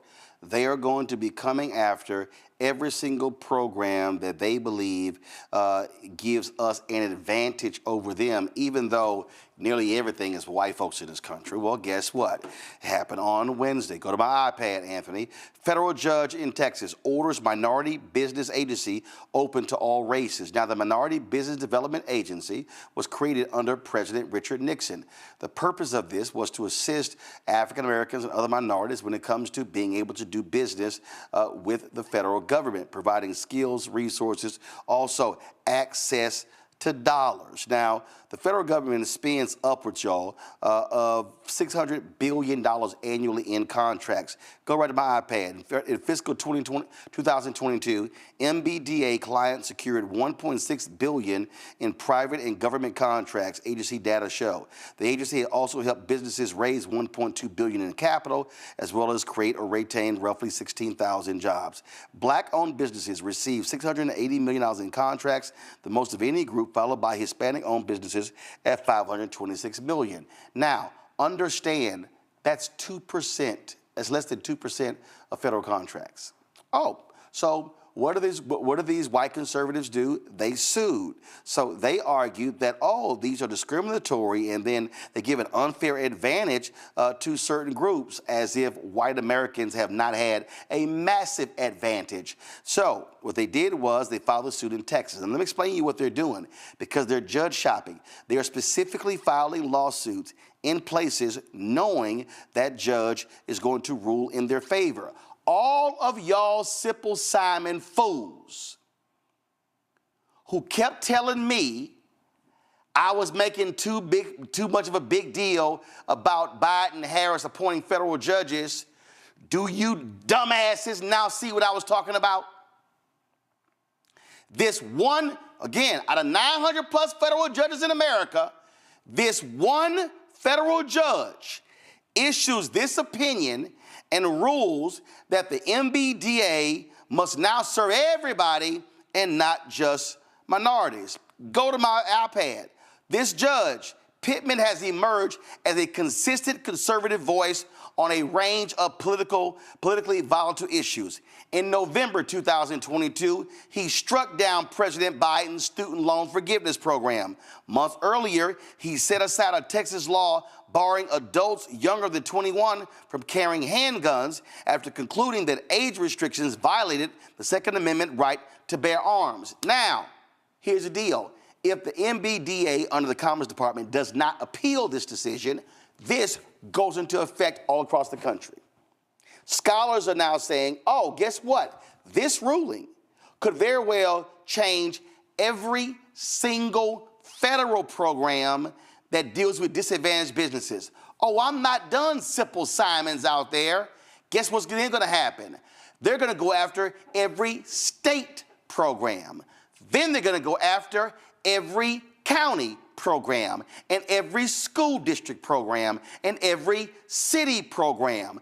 They're going to go after every single program. Oh, let's go beyond companies. They're going to go after corporate America. They've already gone after academia. So what they're saying is, oh no, you should be measuring everybody the same, even though white folks have been getting the hookup in everything. But y'all say the judges Biden Harris, the point don't matter. Oh, Trump gonna fill my pockets with some money, so we gonna roll with him. Stephen Miller, Trump's white nationalist top advisor, he was the one behind the lawsuit that stopped the money going to black farmers. So all you dumbasses running around here talking about Trump, when y'all tell me about Waka Flocka and Lil Wayne and Kodak Black and all of them, don't nobody want to talk about their lawsuits stopping and targeting black people. And you know what they doing, Matt? They are even using the 1964 Civil Rights Act and the 1866 Civil Rights Act against black folks in these lawsuits. Matt? I was listening to a podcast this morning from the National Constitution Center, and they were talking about the recent decision regarding the insurrection and whether Trump could be barred from the ballot. And one of the contributors on there said something I never heard, but I thought was brilliant. He said litigation as politics. He said that litigation is often used as politics, and that's precisely what's happening here. Your comment on the venue shopping is exactly right with Pittman, especially because what he said here is he said the 14th Amendment Equal Protection Clause essentially bars the MDBA from being able to consider race. But the reason we know that it exists is to make sure that an imbalance is somewhat righted by creating an agency that helps minority business owners. And I think what is so problematic about this, but is so important to your point that you always make, is that, there's just a fundamental presumption that when you step into a judge's courtroom, he or she is supposed to be fair. But the reality is there are lawyers, including me. When I file a lawsuit, I have to consider the venue where I'm filing it, right? If I file in a judge's court where I know she's more inclined to be plaintiff friendly, then I know that may help my client. And that's essentially what they're doing here. But what's scary about it is you have judges who are deciding on bedrock issues and divesting people of longstanding constitutional rights using the same logic that put in place these agencies to support us. And what's scary about this is not only are they going to continue attacking state programs, we're in the Fifth Circuit, the most conservative appellate circuit in the entire country.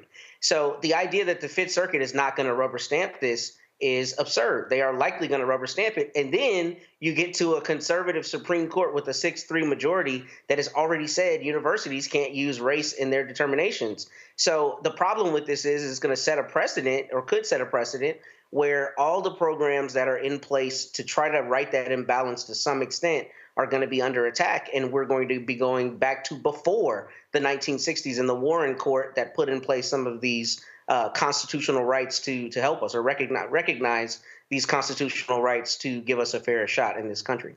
So when you look at the suit, Kelly, one is a guy out of Fort Worth. Another is a immigrant from communist Romania. Go to my iPad.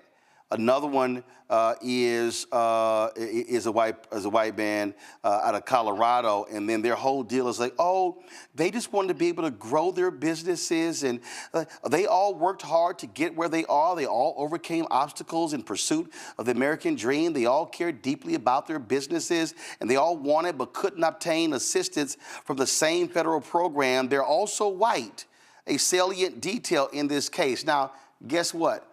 What Pittman didn't talk about are the programs that the federal government had to benefit women. See, when a Tennessee federal judge ordered changes to the 8A program, it was because a white woman applied. Oh, same thing. I'm looking to grow my business, and I can't use those services. But guess where she actually helped grow her business? Through one of the programs for women, white women. Now, she didn't mind that program, but she sued for the minority program and got that thrown out. That's what we're dealing with. We're going to see these, and I'm telling you, everybody who's watching and listening better buckle up. They are going to go after any and every program in America that tries to offer some assistance to black people and others when we have had to deal with centuries of white racism, white affirmative action, white DEI, white business development programs. What I find so insidious about this entire situation is the notion that they keep pushing that these programs for minorities is the only way to get business, and that if white people aren't in them, then they are at a disadvantage, when there are plenty of other ways to get business that don't require, frankly, the strenuous processes that are available and have to be done in order to get into that program, to be approved for that program, to get money from that program. So it's insidious in that there's actually an easier way for these white people to get money, and that's just to apply to any other program. But the fact of the matter is they can't stand the thought of Black people, of minorities, having any type of advantage, which I don't even like using that word in this context, because it's not even an advantage so much as it is a balancing act. It tips the scale so that everything is relatively equal. I'm not even going to say fully equal, but more equal than it was. And they can't stand the fact that there are people in this country, Black people in this country, who are just as good as them and actually need the help because they've been so disenfranchised. And it just comes off as greedy, as insidious, as seated hatred for Black people as a whole to be as full Americans as white people have already been. So, Michael, here's what they're trying to say. Oh, well, the categories are just too broad, so they're assuming that this applies to all, and so then they go, well, this doesn't apply to an Oprah, so this is just too broad and unfair. Yeah, you know, this is a huge backlash to 2 terms of President Barack Obama, and it was unleashed this backlash was unleashed under Donald Trump's administration. Going back to, we can look at September 2020 when Trump was in office, and he did an executive order banning critical race theory being used in training for federal employees. Then he starts attacking the 1619 Project. Okay, and September 2020 was 6 months before Christopher Rufo put out his tweet talking about how they were going to redefine what critical race theory was, right, and then start attacking it. So all this is all combined together, and this is trying to attack any programs that are perceived as being beneficial to African Americans. So this is why the judicial branch of government is so important, because they interpret law from the legislative branch of government, and they interpret policies coming from executive branches of government. So we're going to see more of this. And when you had the sisters on from the Fearless Fund, okay, you talked about how we were going to see more of this and how they were going to use that lawsuit from Ed Blum. He was really, you said he was really trying to attack corporations. Here we see this attack on the federal government, and for them to use the 14th Amendment, which was created for African Americans, the 14th Amendment of 1868. Now they're trying to use that Reconstruction Constitution against us, and then trying to use the Civil Rights Act of 1866, which allowed African Americans to enter into contracts, legal agreements. That was specifically for African Americans. Now they're trying to use that against us also. So this is why elections have consequences, and why it's important to understand history. And once again, we have to take these people out of power, because it's going to get worse if we don't fight back. Yeah, I mean, again, I keep, and so for all y'all Simple Simons, hey man, you ain't that but a Democratic shield. All you done is said here, you know, shilling for the Democrats. Do you idiots realize every single one of these judges ruling against affirmative action, ruling against the MBDA, ruling against the Fearless Fund, ruling for all of these folks, they're all conservative, Republican appointed judges. Mm-hmm. Can I jump in there? Go ahead. Can I say something? I just wanted to say, Michael really hit something on the head that's super important. These judges very often are textualists, and they talk about what the constitutional amendment was at the time, why it came about. And I'm so glad he mentioned that, because when you look at these Reconstruction era amendments, like the 14th Amendment, it was put into place to protect us, right? So the idea that a judge would use it as a bludgeon against the very people it was intended to protect is not only intellectually dishonest, but it shows you the reality of a conversation I was having with a lawyer the other day in the elevator in Travis County, where he said, man, I'm mad about that Supreme Court ruling. It very often seems like judges just come up with the destination and make up BS to get to that destination. And that's what you're seeing in this case. That's what you're seeing in all of these cases. There's a judge who is politically inclined to not like the idea that people are getting equality through the implementation and the interpretation of these amendments. So he or she just decides that they're going to find a way to take that right away.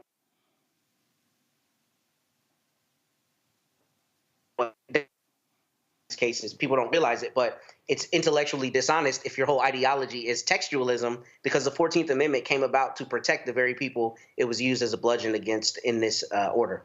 And again, for folks who don't understand this here, federal judges are appointed by the president. Federal judges are confirmed by the United States Senate. So if you want more judges like this guy, by all means go vote for Trump. And by all means, elect the Republican United States Senate. But if you don't like this ruling, you might want to vote for Biden-Harris. And then you might want to make sure that Democrats control the Senate. I keep telling y'all, all this stuff is related. Student loan forgiveness. Going to a break. We'll be right back. Roland Martin Unfiltered on the Black Star Network. When you talk about blackness and what happens in black culture, we're about covering these things that matter to us, speaking to our issues and concerns. This is a genuine people-powered movement. There's a lot of stuff that we're not getting. You get it, and you spread the word. We wish to plead our own cause. Too long have others spoken for us. We cannot tell our own story if we can't pay for it. This is about covering us. Invest in black-owned media. Your dollars matter. We don't have to keep asking them to cover our stuff. So please support us in what we do, folks. We want to hit 2,000 people, $50 this month, raise $100,000. We're behind 100,000, so we want to hit that. Y'all money makes this possible. Checks and money orders go to P.O. Box 57196, Washington, D.C. 20037-0196. The Cash App is $RM Unfiltered. PayPal is R Martin Unfiltered. Venmo is RM Unfiltered. Zelle is Roland at RolandSMartin.com. Grow your business or career with Grow with Google's wide range of online courses, digital training, and tools. Gain in-demand job skills with flexible online training programs designed to put you on the fast track to jobs in high-growth fields. No experience is necessary. Learn at your own pace. Complete the online certificate program on your own terms. Stand out to employers, get on a path to in-demand jobs, and connect with top employers who are currently hiring. Take one professional career certificate program or all 6. Earn a Google Career Certificate to prepare for a job in a high-growth field like data analytics, project management, UX design, cybersecurity, and more. All professional career certificate programs must be completed by December 31st, 2024. Scan the QR code to complete the application. There are 1,000 scholarships available. Grow with Google and J. Hood and Associates. Be job ready and qualify for in-demand jobs. Hi, everybody. I'm Kim Coles. Hey, I'm Donnie Simpson. Yo, it's your man Deion Cole from Blackish, and you watch Roland Martin Unfiltered.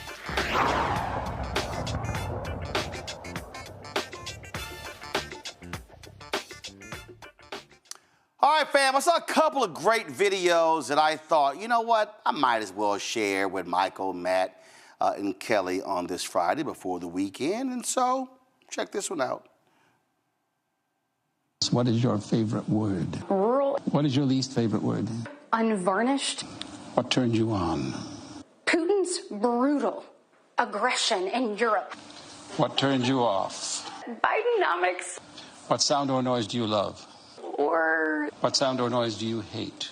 Moms and dads, just like you. What is your favorite curse word? Alabama. What profession other than your own would you like to attempt? Sweeping the floor at my dad's hardware store. What profession would you absolutely not like to mess around with? And cleaning the bathroom at my mom's dance studio.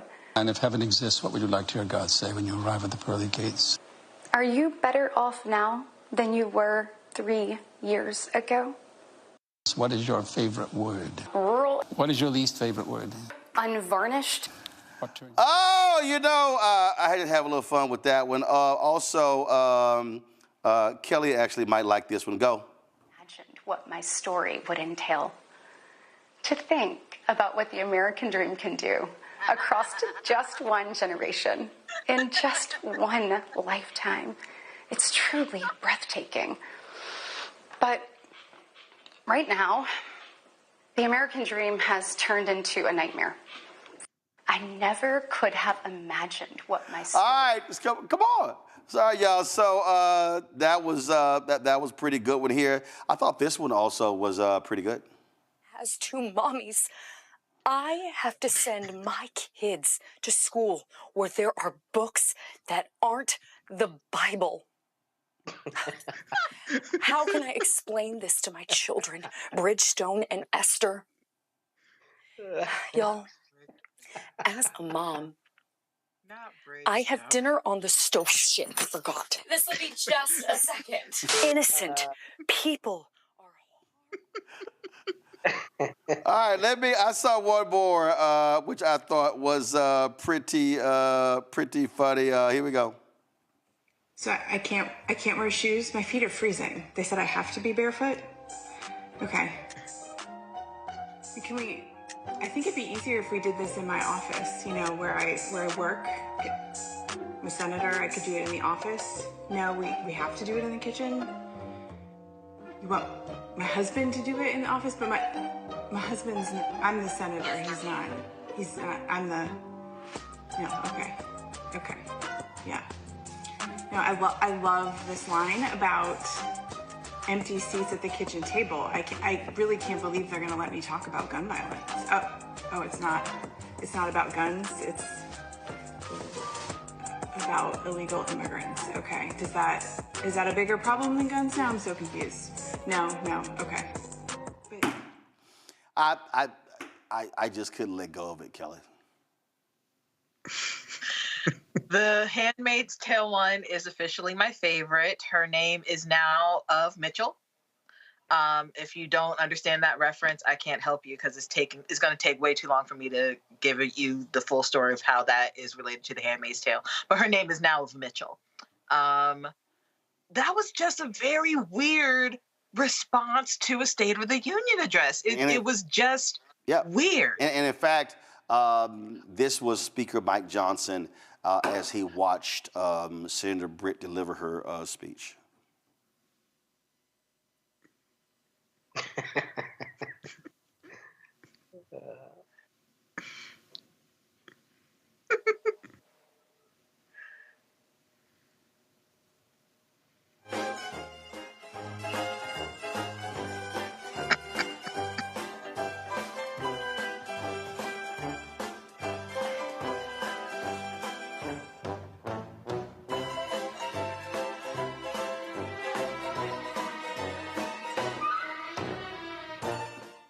He was just disgusted, Matt.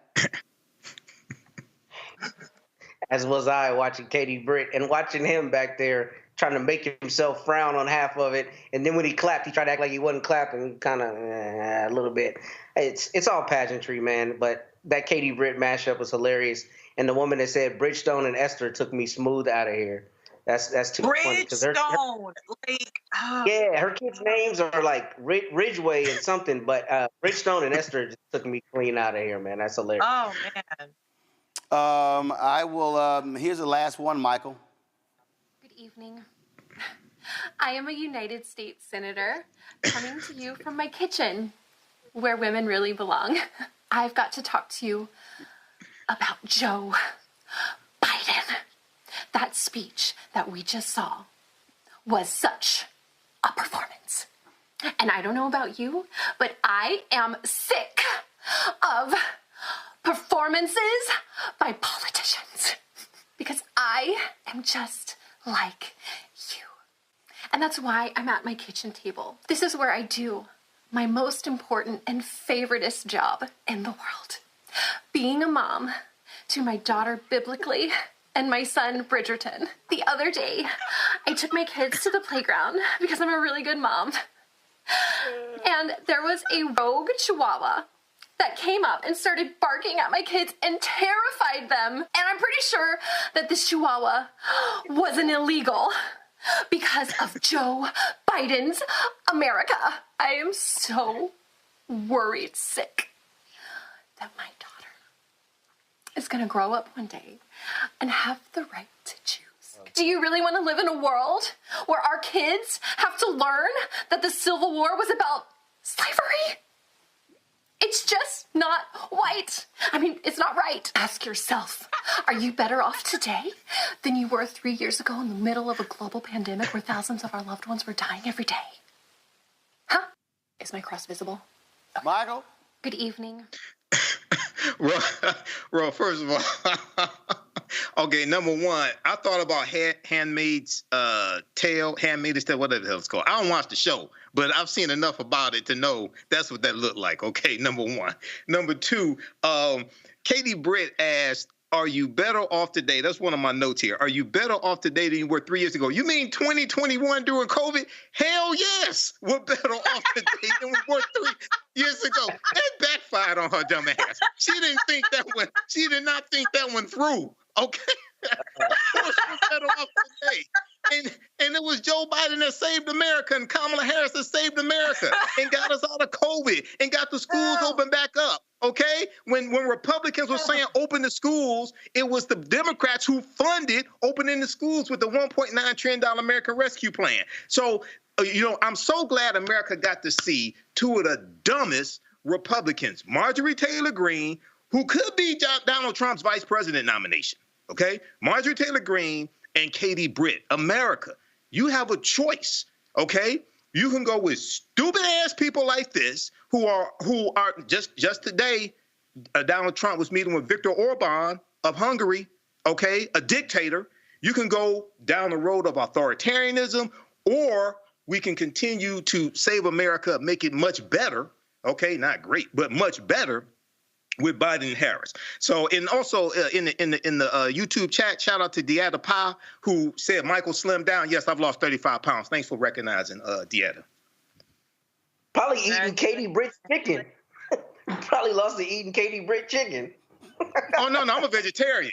I'm back. I work out 5 days a week. Got my diet under control. Lost 35 pounds. Pop my collar. Yes. Congratulations, brother. Feeling good. 52 years old. Best shape since 2014. So thank you for noticing, Deetta Pie on YouTube.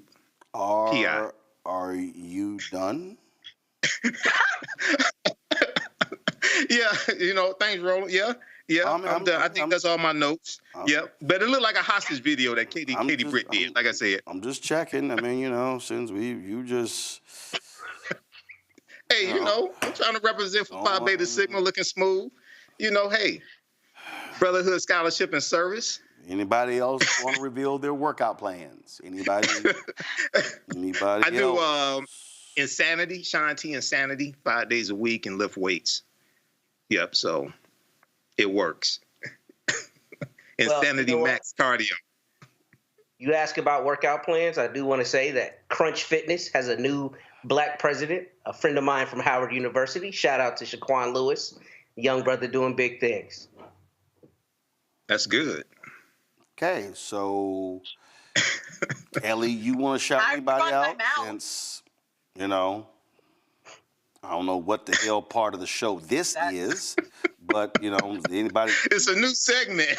Kelly, anybody you trying to shout out? Workout with Roro. Anybody you trying to shout out? Go ahead. I mean, since, we just shouting people out. Hey, Mom.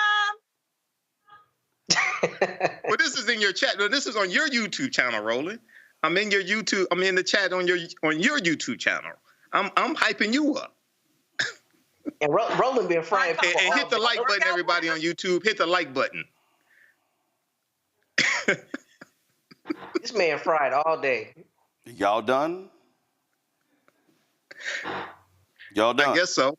Okay, just checking. Let me remind everybody who's watching that Britt, she's the junior senator from Alabama. Y'all know who's the senior senator? Tommy Tuberville. Dumbass Tommy Tuberville. That's what I said. Big dummy, little dummy. I just want y'all to understand. Senator Britt has actually made Tommy Tuberville the smartest senator from Alabama. Mm-hmm. Do you know how hard that is? This is the idiot who did not even know what this Voting Rights Act was. Voting Rights Act, exactly. So that's it. We're done. Since y'all are finished with y'all shout-outs, discussing your vegan eating plans and your workout plans, shouting your mama out and your friends who now have new jobs. So we certainly appreciate y'all doing all of that. Thank you very much. It was a little extra, but you know, and so it goes. So again, yeah. All right. The show is over. So Kelly, thank you. Matt, thank you. That's why I can't take him seriously. Michael, thank you for being on the show. I now have to either go cry or laugh. All right, y'all, that's it. Be sure to download the Black Star Network app, Apple phone, Android phone, Apple TV, Android TV, Roku, Amazon Fire TV, Xbox One, Samsung Smart TV. Watch our 24-hour, 7-day-a-week streaming channel on all the available platforms. You can check us out, of course, Amazon News. Go to Amazon Fire. You can also go to Plex TV. You can check us out also, of course, on Amazon Freevee, as well as Amazon Prime Video. Don't forget, y'all, to support us in what we do. Join our Bring the Funk fan club. Your dollars are critically important. Send your check and money order to P.O. Box 57196, Washington, D.C., 20037-0196. Cash App, $RM Unfiltered. PayPal, R Martin Unfiltered. Venmo is RM Unfiltered. Zelle is rolling at RolandSMartin.com. Rolling at RolandMartinUnfiltered.com. Be sure to get a copy of my book, White Fear, How the Browning of America is Making White Folks Lose Their Minds. Available bookstores nationwide. Download the audio version. I read it on Audible. And shout out to Virginia State University. I'm rocking a jacket my frat President Abdullah gave me, and so wanted to show them some love. And so, of course, I wore this week, Lincoln University, and also I rock Jackson State University. So shout out to them. All right, folks, that's it. I'll see y'all on Monday right here on the blackest, realest show out here, Roland Martin Unfiltered on the Black Star Network. Holla!